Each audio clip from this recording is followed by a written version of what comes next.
विनंती करतो की त्यांनी आजच्या या कार्यक्रमाचं आणि व्यासपीठावरील सर्व मान्यवरांचं स्वागत करावं। नमस्कार। आजच्या अतिशय मंगल अशा दिवशी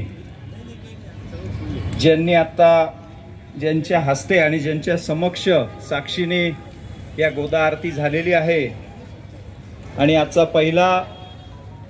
राष्ट्र गोदा पुरस्कार रामतीर्थ गोदावरी समितीच्या वतीने दिला जाणार आहे, त्यासाठी उपस्थित झालेले सन्मानार्थी की ज्यांच्या बद्दल काही वेगळी ओळख द्यायची लागणार नाही असे परमपूज्य स्वामीजी गोविंदगिरी महाराज, तसेच आपले आजचे दोन्ही प्रमुख अतिथी जितेंद्रनाथ महाराज आणि गौरांग प्रभू, नाशिकचे कुंभमेळा समन्वयक महंत भक्तिचरणदास महाराज, रामतीर्थ गोदावरी समितीचे अध्यक्ष की ज्यांच्या मार्गदर्शनाखाली ही अविरतपणे सेवा सुरू झालेली आहे असे जयंतराव गायधनी, या स्वागत समितीचे अध्यक्ष